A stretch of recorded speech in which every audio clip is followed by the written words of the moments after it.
It's been 6 months since I saw a house, but on Friday I looked out at the world from a crack in the ambulance shuttered windows. I imagined someone walking out of a door they'd opened and closed themselves, not even carrying a bag, taking a deep breath and setting off down the road. The air so sharp and clear with midwinter that you have to pay attention to it as it rushes in and out of your system. Then I imagined that someone was me and started, as quietly as I could, to cry.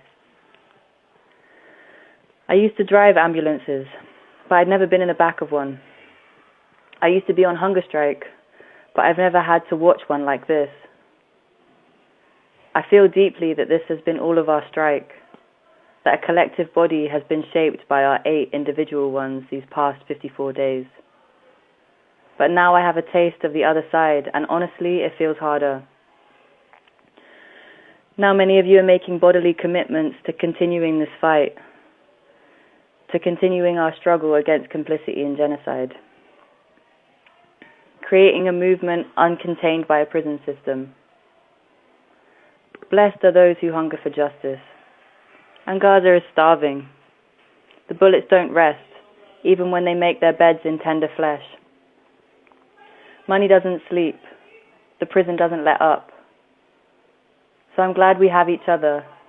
I'm glad there's so much more of me now to carry this work through the obstacle course of legalese and closed-door meetings, to the streets and city halls and embassies and border crossings where real change can happen because real people are going to show up until it does.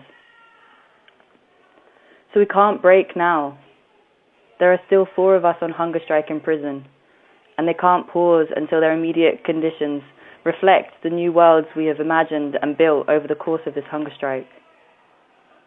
The support for the Palestinian people we have demanded has cost us no more than we would gladly give again tomorrow.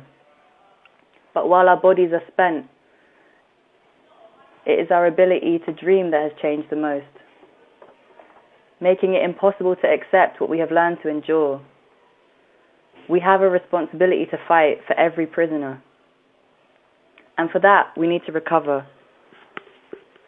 Heba needs a hospital and to be moved back to Bronzefield from Yorkshire, where it's impossible for her family to visit. T wants her library job back and for her visits not to be weaponized against her support network. Cameron wants access to social spaces, to be able to coexist with his fellow prisoners.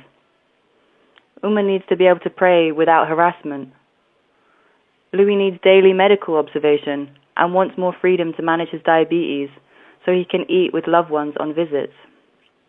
He also, after 5 prisons in 6 months, doesn't yet have his own clothes.